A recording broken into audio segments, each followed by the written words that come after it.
I'm very happy to have the opportunity today to talk to Guadalupe Correa Cabrera, who is a professor at the Schar School of Policy and Government at George Mason University. And Guadalupe works in the field of migration studies. She's also, I found out after we basically met through email, that you're also kind of a in-demand media personality. And today you're actually talking to me from a radio station where you just gave a radio interview, because I understand people very often ask you to comment on the migration issue, which is, of course, a very hot topic in the United States especially, but also worldwide. Can you tell us a little bit more maybe about two things, just generally the kind of work you're doing, also like the field work, and then you told me also that you're involved in politics, especially in Mexico. Maybe you can give this as a kind of a background information for our viewers. Absolutely. I will provide more details about my career.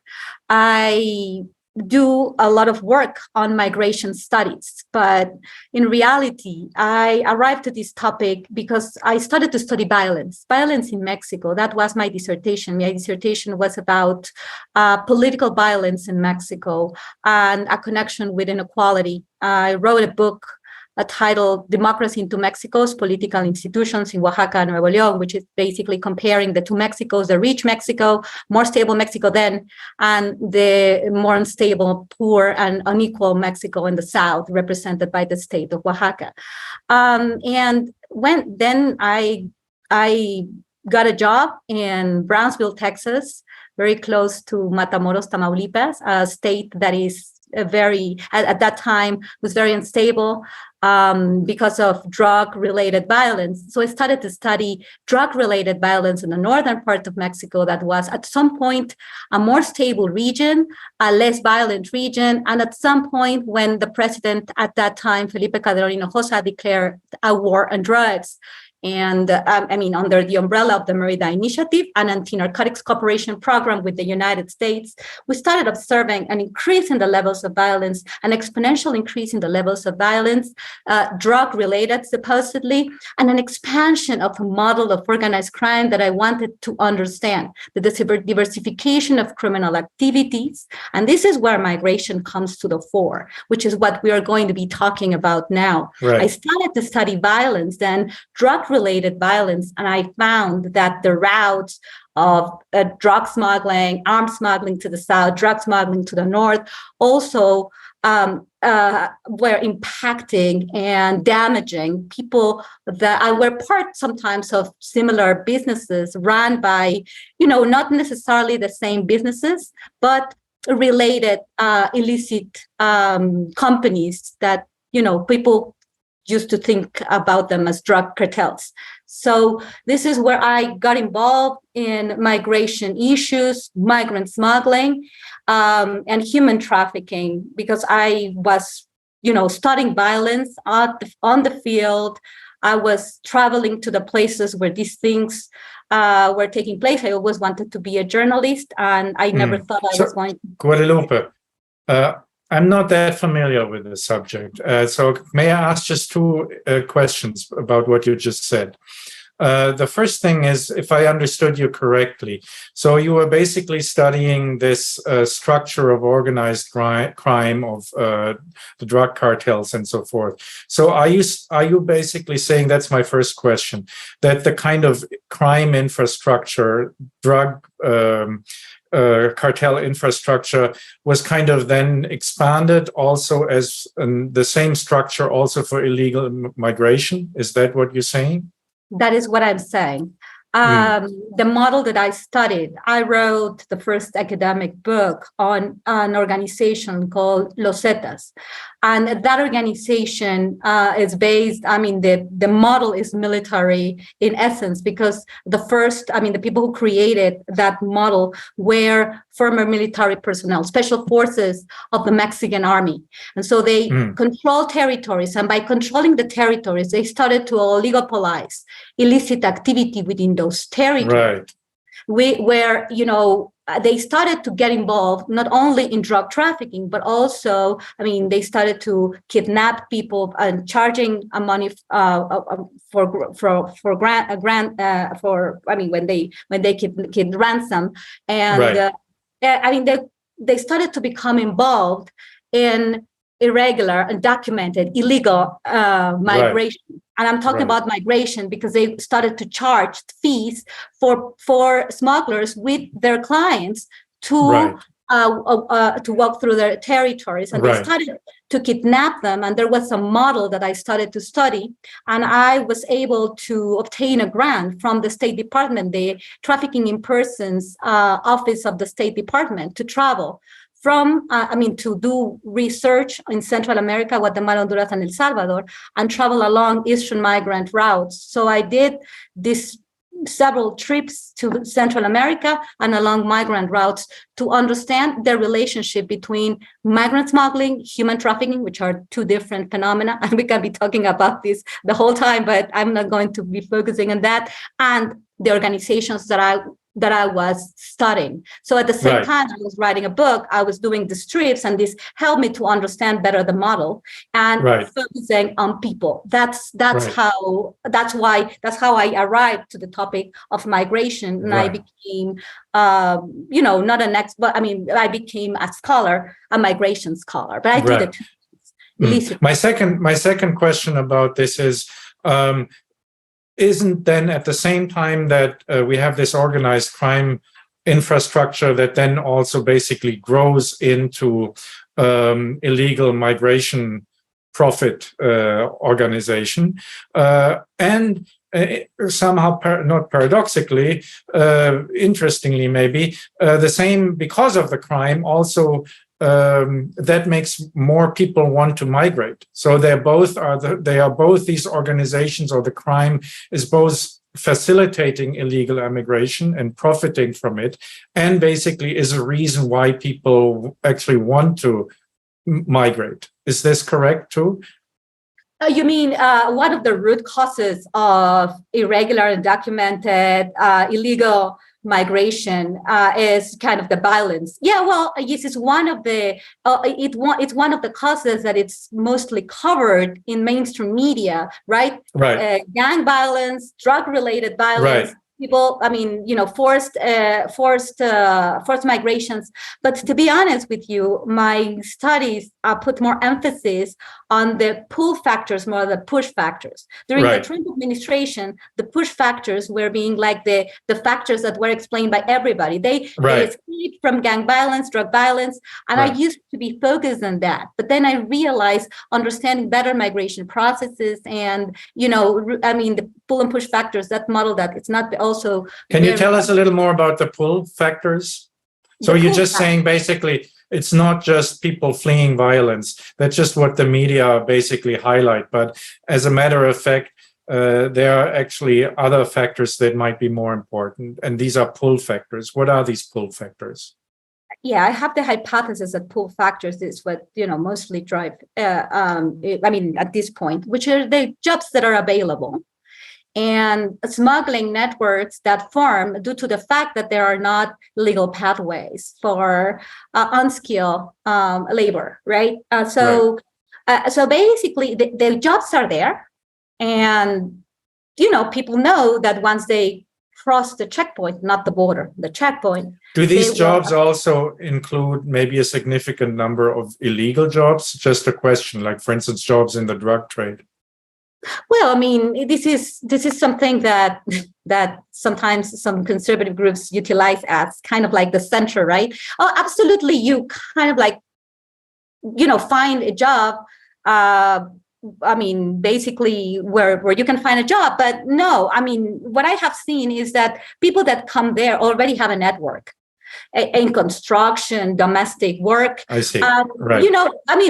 When you dedicate yourself to illicit activities, you need to know the territory. You need to have contacts. You need to have a more, a better understanding of your community. And undocumented migrants do not have that that level of knowledge about the territories. Right. With that being said, I am not saying that, some of them don't get involved in some illicit activity. The labor markets are very flexible, and you can become involved in many activities. However, the labor markets in the United States are very different from labor markets in Mexico. For example, when people are deported back to Mexico, they, at the border, they kind of sometimes connect with some of these criminal groups, but also the media covers this, as they go and they are deported. So they are, mostly dedicating themselves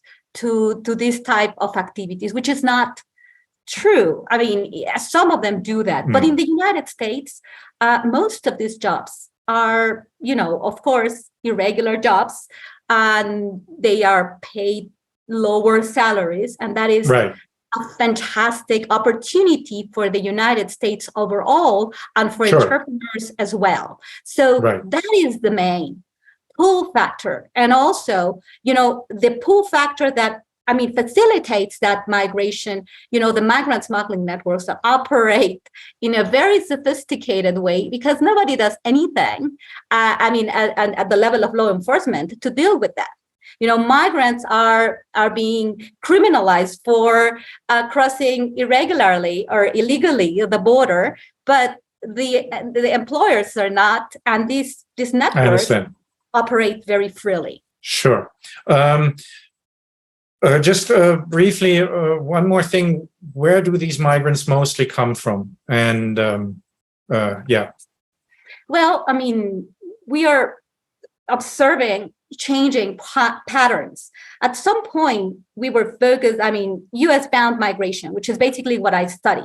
Migration is bound to the United States. It's directed to the United States. A majority of that type of migration for unskilled labor was concentrated in Mexico. Mexicans were the ones that formed the majority of those who did this type of work. Who occupied this type of jobs, and that happened in the first years of this century, and an increase in the number of people coming from the Northern Triangle. This is kind of like the way that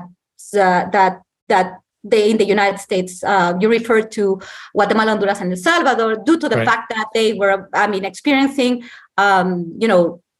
of course, gang violence, economic crisis, and all that, having to do with the Central American civil wars, during the Cold War, and United States involvement and the destruction of the institutions. Well, institution building was never really achieved or consolidated in that region, but Guatemala, Honduras, and El Salvador was kind of like the focus of my research. The first years of the 21st century, that I would say, like 3 years ago, 2018, I would say, the center of studies, we started to observe that the majority of undocumented migrants or the apprehensions were, centered in these countries. However, today, and this is why your question is extremely important, we are observing people coming from everywhere, from the Americas. When you kind of asked me previously about this, it's not from Latin America or South America only, having to do with, but a lot of people from Cuba, from Nicaragua and Venezuela. Now these are groups that are increasingly, in numbers, and it's also connected to politics and the relationship with the United States. Surprisingly, the United States had this country, Cuba, Venezuela, and Nicaragua. But we see people coming from Colombia, from Costa Rica, from everywhere in Latin America. Of course, Haiti and Cuba are, in the Caribbean, are very important countries, sending countries, right? But also in the past few years, and I started seeing this when I was doing research in the field, because I have never stopped doing research. I didn't do it only 2015, 2016. I arrived to one border city where, in the state of Coahuila, Mexico. I don't know if your audience will, with all my names, very, very specific. But Del Rio, Texas has, the sister city is Ciudad Acuña, Coahuila. This was a very, peaceful, and you didn't see migrants there. I mean, it was not a place that I concentrated my studies in. 2019, I started to observe people from different countries of the African continent.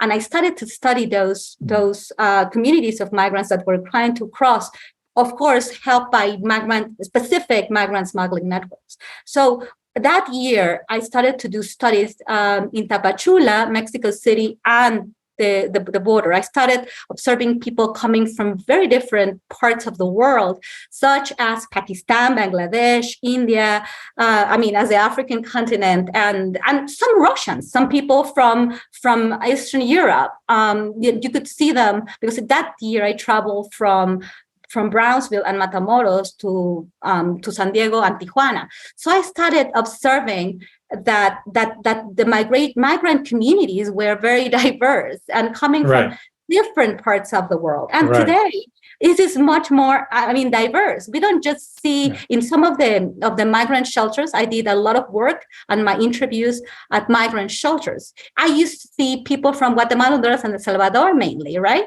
And Mexicans did a very different thing. They didn't stay at the migrant shelters, but now you see a number of people from different countries, from Venezuela, from Cuba, and Nicaragua. And those that come from other parts of the world do a different thing. They come by plane and they arrive, for example, to Tijuana. Last year, in the year 2021, before the conflict in Eurasia, I would say, the Ukrainian conflict, war, or the way that some people call this conflict, that it's difficult sometimes to describe, and very complicated. But we started observing people in Tijuana they were saying Russians are arriving to the border before that happening early this year. Interesting. So people from Russia, they were saying the Russians are coming with all my contacts. So it's difficult for us to know where they come from. They supposedly, now I know better because of some of my contacts there and some of the journalists that covered what was happening in Tijuana. There were people from both Ukraine and Russia, and they started to arrive there and become visible as a community of migrants, because you see them when you see them in Mexico, right? You see people that looking more like me, and then you see these blonde, tall people in one border city of Mexico. So, we're observing this more and more, even though the United States changed its policies with Ukraine, but you see people looking the same way, speaking a language that you don't understand, mostly Russian, right? So, now this is, where do they come from? They come from everywhere. Migrant smuggling networks have become very sophisticated and have been able to bring people from everywhere to the United States. Yes, very interesting. Migration is being transformed in ways you could have not imagined in 2018, I would say. Very interesting, very interesting. Thanks for telling us, which goes beyond what you normally hear in the media narrative. So that's very important to understand. Now, in your research, so you focus on one aspect that I'm very interested in, which is, of course, I want to highlight this, just one aspect of the whole very complex phenomenon. And that is the involvement of activists and the role of activism in this whole larger phenomenon. So, and I read a few of your articles of your work on this. And can you tell us a little bit about the function of activism in the context of this larger picture? Who are these activists, and what do they do? That's a question.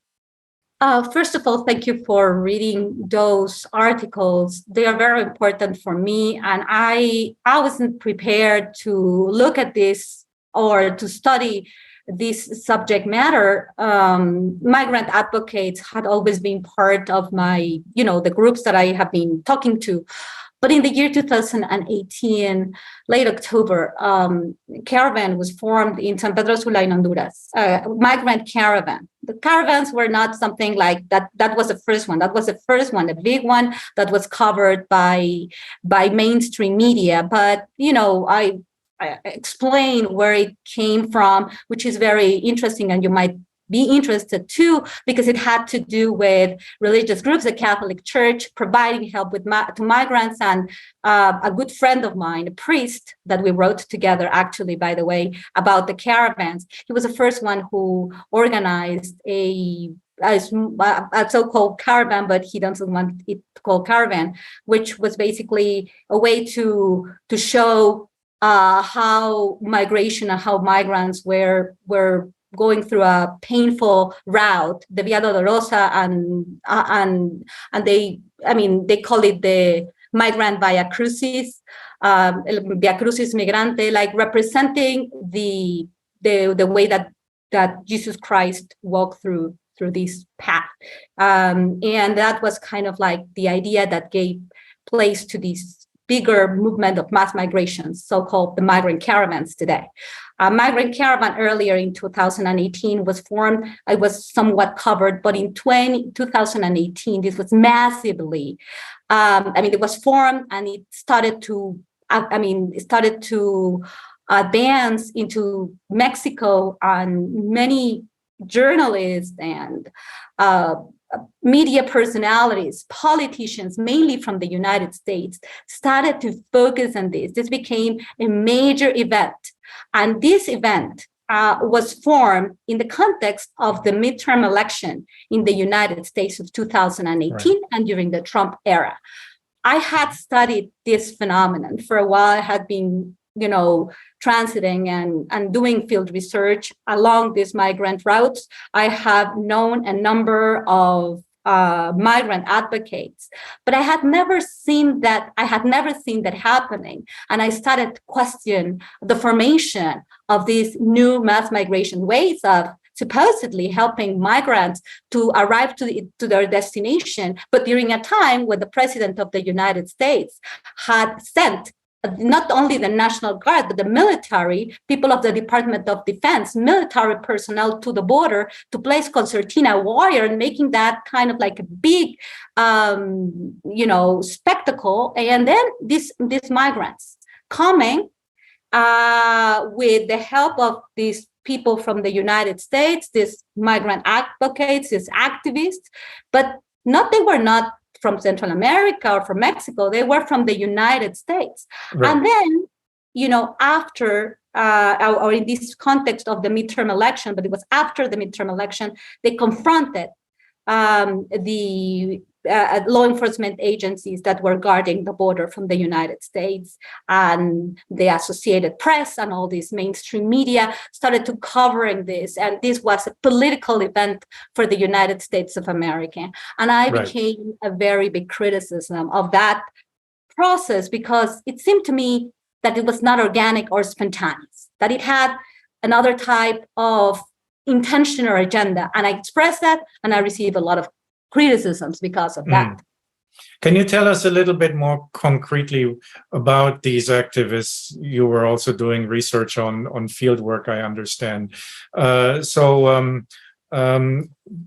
What kind of people are this? What kind of different functions do they fulfill, and how does it work? Yeah, it's pretty interesting, because when I started to see this, some of them already were providing support to the migrants, but most of them were part of organizations that had their headquarters in the United States. There are a group of different type of advocates, and this is what I try to do. I try to characterize them under functions, because right. some of them did the media thing; they were messengers. Others provided like a cohesion and an idea that connected them to other movements in different parts of the United States and in different parts of the world too. So just to summarize again what you just said. So on the one hand, or one group of the people are actually doing some sort of ground support work for migrants, right? Already, then, we were there. Yeah, and then another group is basically engaged in some kind of providing media with information, getting the story out to the media, right? That kind Absolutely. Of yeah, and then a third group, as you said, is kind of providing a kind of trying to provide some sort of ideology that kind of connects the migration issue to other political issues. Those are correct? Very important. Exactly. Those are the founding members. And those are the activists that I didn't know. I know very well what I was talking about and the way that, you know, mass migration or migrations, irregular migration was organized, and the advocates and the media people that were connected with that phenomenon. But then I started observing, particularly Mexico City and Tijuana, when all this was happening, the caravan of 2000, at the end of 2018, early 2019, these people that I had never observed. So I connected with one person who seemed to know a lot about this particular, I call them professional activists. Why professional? Because they were present, or they have been present in different movements in the United States, in Puerto Rico after the Hurricane Maria. It was very interesting because she had been studying what had been happening in North Dakota during the protest against the construction of a pipeline, the hashtag NoDAPL, and then the North Dakota Access Pipeline, the construction, that in the end, the pipeline was built. They did a big thing, and they connected with a number of Native American, indigenous movements, indigenous groups. And these people, some of them, appeared in Tijuana. So this person was kind of like covering the activities of those advocates in Tijuana. And also, so again, you're basically saying there was this kind of group of people who were kind of activists regarding this pipeline issue in North Dakota, which was like on the one hand, a Native American rights thing, but on the other hand, also kind of a green ecology thing, but had very little or nothing to do with migration, but was at the same time some form of progressive leftist political project in the US. And then this kind of fizzled out, and then the migration issue became bigger, and then the same people basically switched from that cause to another cause that was now kind of more prevalent in the media. Is that correct? It's totally correct. It's very complicated for a lot of people to understand it. And I am very glad that you understood it since the first time that we had a conversation about this, because it's difficult because these subject matters are complicated, right? Native American groups, indigenous groups, the indigenous movement that, you know, raises a lot of sympathy among a number of people in the regions and in the country overall. It's a national movement, and these movements were connected. It was very interesting, and I mentioned that in Yellow Springs, Ohio, in a university there, Antioch College, the Standing Rock advocates were organizing support from the caravan and the migrant, this movement that was followed, and we followed through a hashtag, the Border Support Network. The people that were communicating mainly through Facebook, and other platforms, of course, Instagram, Facebook, Twitter, but mainly Facebook. This is what we kind of like, how we follow their communications.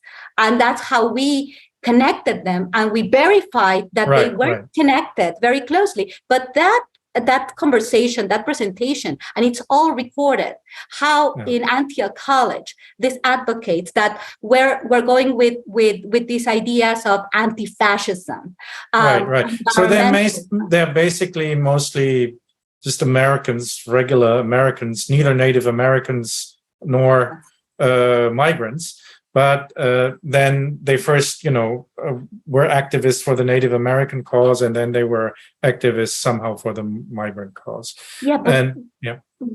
Sorry, but it's very interesting. And this, and you read the two articles. How we kind of like explained how the two were. That's why the founders are so important. These people that I didn't know are so important because they kind of like build the ideology and the message very, very clearly. And you read another article that was published in the journal Borderlands Studies, the Eagle and Condor and Exodus, when they kind of shifted from that idea of the eagle and condor that gave like cohesion the movement that connected other right.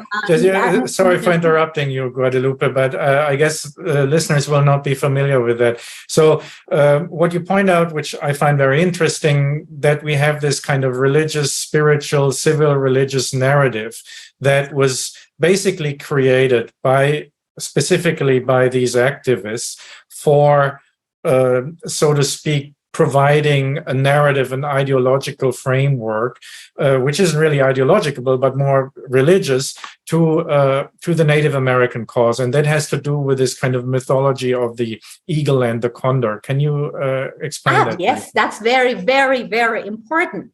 The way that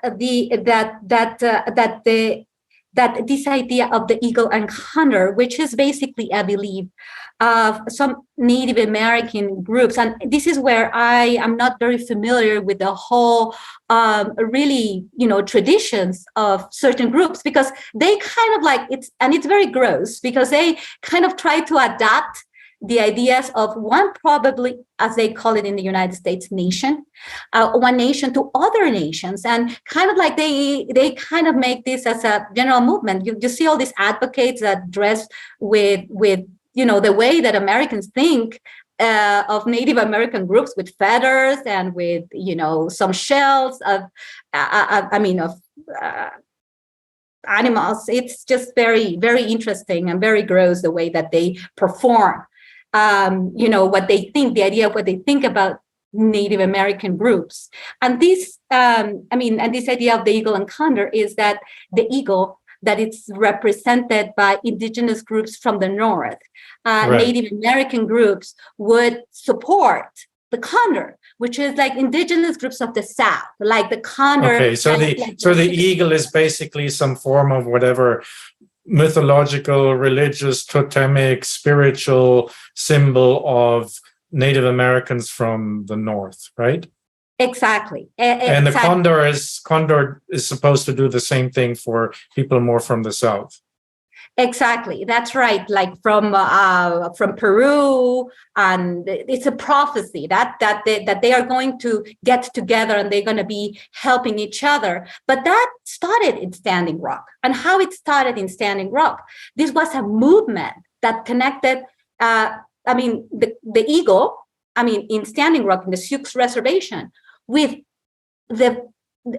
Native American, with indigenous movements of many places. So people from even like Peru and Mexico went to Standing Rock, and they kind of like supported Standing Rock, the water protectors that were supposedly, it's a real concern, because of course the energy companies were Energy Transfer Partners was trying to build this pipeline, and they built it anyway, which we can talk about this. But basically, it's like kind of making a big movement around the issues of indigenous movements, connecting them with the environmental movement. This is very important, because these people that myself and my co-authors call the founders, these people came also and were connected to other movements, to Occupy Wall Street, abolish ICE, abolish DHS, and many other movements like Code Pink also, and many progressive movements, mainly based or having their central activities in the United States. Even like, for example, the Women's March too, they are connected. They talk to each other, but it's normal. People can say, well, absolutely, they are progressive movements, so they have communications. You cannot allege that this is kind of managed, and this is kind of like organized or funded by someone. It's kind of like the real logic of progressive movements, which is true. But it's interesting how these important groups or advocates go from one problem to the other one, and this is massive, and how they play with this, not play, but I would say how they work with these themes, right? The eagle and condor, and then Exodus, because the prophecy. Can you tell us about the Exodus thing? If I understood the article correctly, what you're basically saying is because that on the basis of this narrative of the eagle and the condor, which was basically a narrative that was applied in the pipeline thing in North Dakota, that was regarded as a good fit to connect with a migration problem. But then that really didn't work that well, and they switched to a different kind of pseudo-religious, civil religious, mythological narrative, namely that of the Exodus. Right? Exactly. Yes. Exactly. And, not only the founders, but the messengers and the influencers were the ones that went from the eagle and condor prophecy to Exodus that connected a number of people. That's how the caravan started being. So it's basically that kind of, that was like an idea basically of branding the whole thing in the first place. The eagle and condor narrative as a kind of a brand for the Native American thing. But then when the two narratives were supposed to somehow join one another or transition basically from the one to the other, basically, right? Because the one was fading and the other was growing in importance, then the branding changed from the eagle and condor to the Exodus. And why was that necessary? Why did the eagle condor branding no longer work? And why did the Exodus work better? I don't know, but with the way that we explained that, it made more sense. And most of the people that were taking this journey were Catholic and were more connected, were connected with Protestantism or Catholicism. I am not like you, an expert in religion, so I'm sorry if I don't use the correct terminology, but. It seemed to me that Exodus connected with people that were going in that journey, and also the support network, the Catholic Church and Protestant churches provide they provide the support. The migrant support network, the caravan support network, the asylum seeker support network. This network changed. The border support network had different names. They had different hashtags. Asylum seeker, border, and migrant caravan support network. It's very interesting how this hashtag was transformed in time, and it ended up being the border support network, and it became a border issue because we also saw these groups in South Texas where I lived at, and it was connected to their protest against LNG stations. I'm sorry, it's very complex, but anyway, going back to the Exodus, to the prophecy of eagle and condor that didn't resonate with Catholics that were taking this route. They didn't care about the eagle and condor, but they cared about, the Exodus. They understood it. Many of them are Protestants or Catholics, and the idea of the Exodus is connected with the Sure. and the church, basically the pastoral of human mobility, which is. They have this mission, right? That's why they are in charge of the main migrant shelters. And that's why the priests are the ones and that's why I connected with them. They are my main sources of information because they are the ones that are providing the support. Not only them, but they are key. So it really connected, and we understood it as kind of like the public relations or the branding, as you call it. And that gave this cohesion and this capacity of this movement to become understood by everyone, by the actors and by the politicians and by everybody. That's why we call it bridge actions, how we connect people supposedly having very different objectives. This is how we kind of like explain it in more sophisticated terminologies than the ones that I can use here. You've been somewhat controversial because you've been critical of activists and activism. Can you summarize what your criticisms of the activists are? Absolutely. This is a very complicated idea to present, and has been very complicated because it has been very controversial because of the way that this has been presented in the public sphere. Not only by the media, but by politicians. There are good and bad people. So at that time, and in my highly moralized. Exactly. Highly moralizing, using your terms. Yes, that's right. So the bad people were the anti-migrant, anti-immigrant groups, conservative groups, alt-right groups in the United States that were connected with the MAGA movement, the Trump movement. So they all kind of ran themselves to in a very interesting way, right? And the good people that were the migrant advocates, the Democratic Party leaders that were very well connected and participated a lot in the framing of the whole thing. It's not just, I mean, I focus on understanding the advocates, but I'm not saying with this that they are the bad guys. I mean, we tend to see this as black or white, or tending to concentrate. Depending on which side you're on, to be fair, right? I mean, the good, bad roles are just reversed if you look at it from the other side. Exactly. And because of the way that I was being, you know, I mean, my coverage or I'm not academic, but I do some work that resembles to journalists.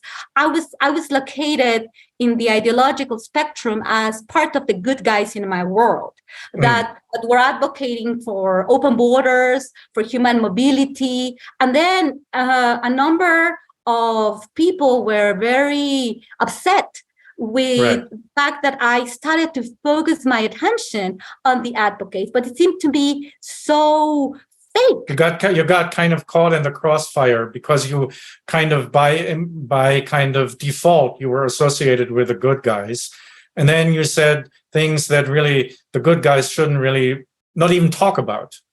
Right? Absolutely. And it was kind of at that time in particular. Now I can talk about this more freely, but at that time I couldn't, because at that time, if you criticized or say, I was like, why these advocates are taking migrants or are leading migrants to confront with CBP? I mean, they are armed, they are semi-militarized law enforcement agency, and the military were there. I mean, how you confront them just to take a photo of poor people, and then you kind of like bring all the mainstream media to present how bad is Trump, I mean, and how good are these people? It's just disingenuous. This is so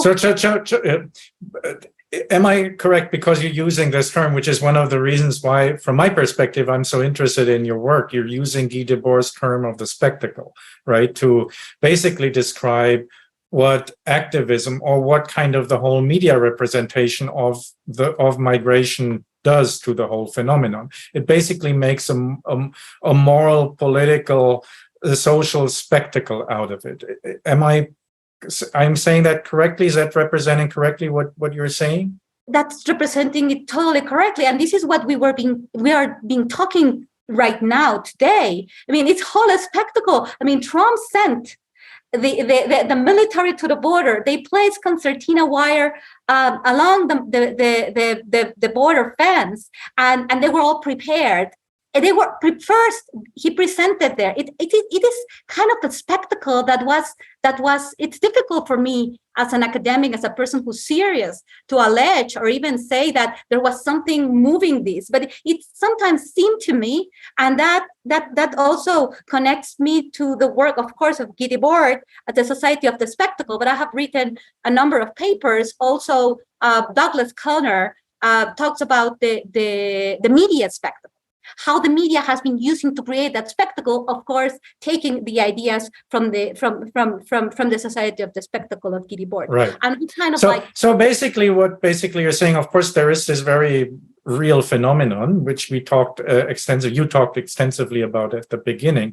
But then what happens basically through what the activists do, and an important role of what they do is this civil religious narrative, these mythological narratives, which is then spiced up with very strong moralist dualism and then fed into the media and into politics, so that the whole thing is kind of transferred into this kind of meta narrative that has a highly spectacular effect, and that everyone looks at it, and it has all these kind of very strong kind of basically profile in my terminology. It has this very strong kind of profile curation effect on a lot of people, which normally wouldn't really have anything to do with migration, right? But because it's a spectacle, it's kind of something that throughout society fascinates fascinates a lot of participants and generates a lot of discourse that is kind of almost in a parasitic way a kind of media simulation on a completely different level from the actual migrant phenomenon. That's totally right. And it's kind of like very disingenuous. When we analyze the Standing Rock protests, the Standing Rock protests, the No Dapple movement, the water protectors, right? In reality, and this is why it is so disingenuous, so fake. And when I call fake, is how are you calling the water protectors, the indigenous activists? I mean, they're indigenous. You don't know about them. You don't know about the work. And I'm like, first of all, I would like to analyze who they are, who they talk to, how they live. I mean, if we do that, maybe, I am not so, judgmental or trying or an outright person. I have been accused of forming part of that conservative or alt-right group. I'm just saying, what is happening is not helping the communities, has not helped the communities and the Sioux reservation in North Dakota. Finally, the pipeline was built. It was a whole spectacle. I mean, which politician was born in Standing Rock, like media-wise? Alexandria Ocasio-Cortez had, her beginnings in Standing Rock. She brought her cameras, her, videos, and branded herself this progressive leader in Standing Rock. It's very, very important to understand that very few people have followed her career. So, just like, even though on the ground it was a failure, regarding the spectacle and the profile creation, it was like a huge success. A huge success for politicians. For the society of the spectacle. Now, that's your terminology that you take from Debord. Now, another thing which you also talk about, both in your papers, but just a little bit, we talked about more in personal communication, that you increasingly realized that the academic scene is also playing kind of a role that is kind of similar to the activists, and that you see yourself. And at the beginning, you're in a radio studio. You're now on my YouTube channel. So you yourself, as an academic, are also very much a product of the spectacle. I'm part of the spectacle, I guess. Yes. You saw my Fox News thing, and you saw how I talked. How I magnified things, how I behave like a fool. The Fox News, the Fox News chapter or whatever episode that I was involved, I was part of that spectacle too. Academia, frames also these ideas, these bad and good people, gives them, a reason and a rationality and concepts that frame the good and bad people, right? They are not smugglers. They are facilitators of human mobility. What facilitators? What really happened during those years of the caravans? Title 42 and metering and these policies, the restrictive policies, were more imposed upon migrants, were justified because they were perceived by Trump as these groups that were putting at risk national security of the United States. Him to build his base of support, but it helped also the other political group. Of course, it helped both, right? Trump is also a product of that spectacle, and his success, his political success can be traced back to very similar roots than AOC's political success. The same thing. It's the same thing, and it's all a spectacle. Finally, it's not about them. It's not about the water of indigenous peoples in Standing Rock. It's not about the migrants. If these advocates would like to to support migrants, they wouldn't take them to the border to confront with the law enforcement agents of CBP or Border Patrol. I mean, the two agencies part of the Department of Homeland Security. They wouldn't do that if they really cared about migration. And that is something that because of academia too, framing this in a way that justifies our perception and the fights that we have in the public sphere, that just creates a fight between the good and the bad. But the people that are, that this is about, it's never been advancing their rights. On the contrary, it becomes more and more subject to this spectacle and more like, restricted in a way. And we have this conversation before. People continue coming to the United States. It's a pull factor. The ones that arrive to the United States are the ones that are better capable, the young ones, unaccompanied minors, and young ones, families, those that can really serve for a purpose that goes beyond only jobs. It's a demographic thing too, and it's a way to maintain them invisible so you can pay them lower salaries, and you are going to have naturally the most capable, the ones that have more resources, more networks, the ones that are stronger. It's like a selection of personnel. Right. I want to go back to this kind of this creation of the spectacle is very useful politically for both the so-called leftist and the so-called rightists. It makes their careers.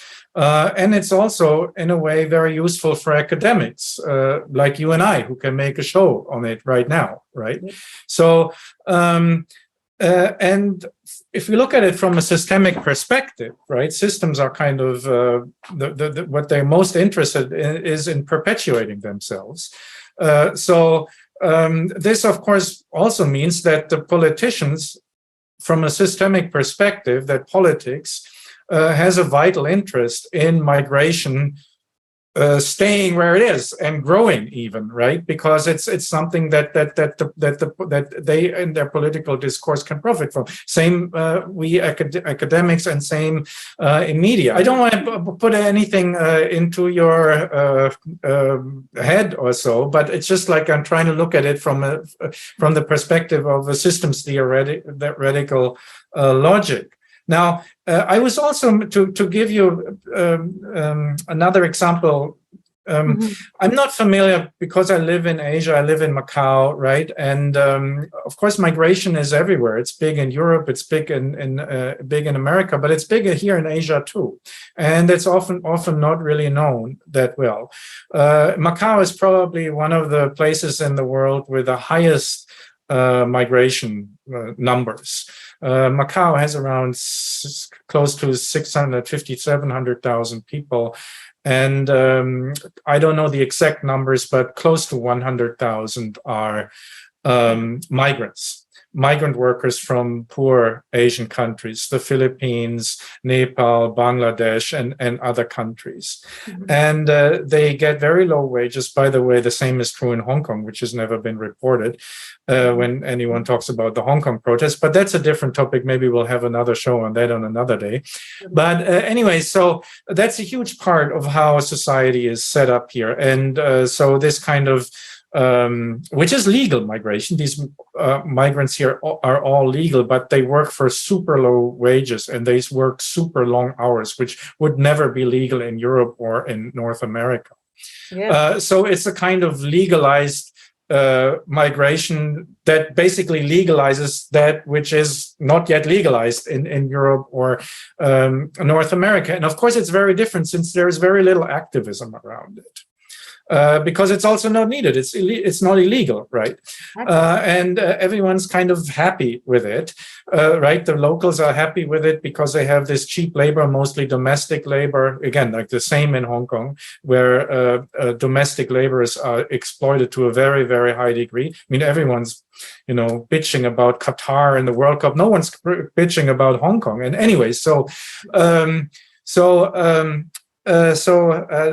my point is, which is probably a very kind of controversial point, that there is some form of parallel function between the function of the activists of the migrant activists that you were talking about, and the agencies here that supply Macau with cheap labor. So these agencies are basically just job agencies. So these migrant workers from the Philippines, they have to go through these agencies who then place them into their jobs here in Macau.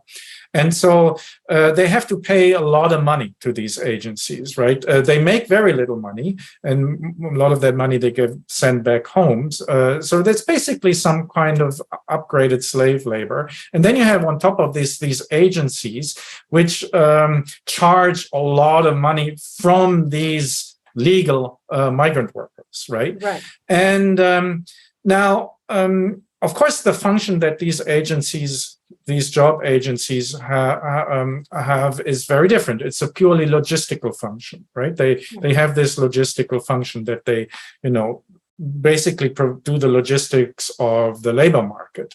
But yet at the same time, they have this very vested interest in the phenomenon staying the way it is, or maybe even growing, right? Because they profit from it financially. Their whole business model is based on migration to flourish and expand, right? Yeah.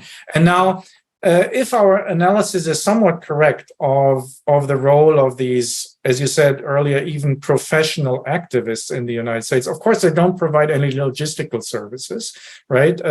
But they provide another very important service, the prophylicity service, as I would call it, the branding, the building of these narratives, right? And then, as you show in your work, also very importantly, they are basically the agency that mediates between the phenomenon as such and politics and the media. Right. So they also have this kind of agency function, again, that doesn't do logistics, but that provides very importantly the whole narrative that makes this phenomenon in a very different way useful for North American society. It's not useful. It's also useful economically because, like in Macau, it provides cheap labor. So it definitely has also the same function that we have everywhere in capitalism, that there is this hunger for cheap labor that has to be provided either by legal or by illegal means, right? But then you also have to have this kind of mechanism, this system in place, which here, in the legal context, provides the logistic. In the illegal context, it provides a narrative that makes sense of the whole thing, and that allows kind of society to flourish despite its being illegal.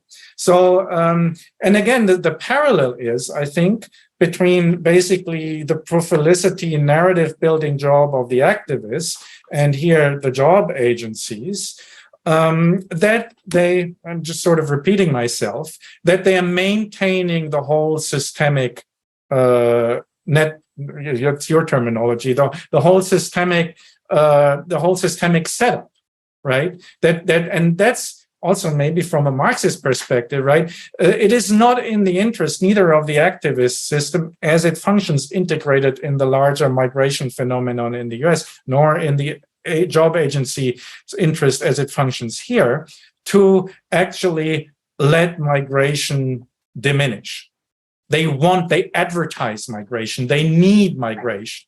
Right. So again, from a Marxist perspective, they actually produce what capitalism needs, help producing it, namely cheap mass labor. So that's why I also very hesitant to call this a kind of a leftist thing, because I think it basically, from its social function, helps to stabilize the exploitation of cheap labor. And right. Because in both cases, it intentionally facilitates and even exploits for its own purposes. In the one case, primarily financial purposes. In the other case, primarily profile purposes, branding purposes, spectacle purposes. It exploits the migration phenomenon. That's totally right. I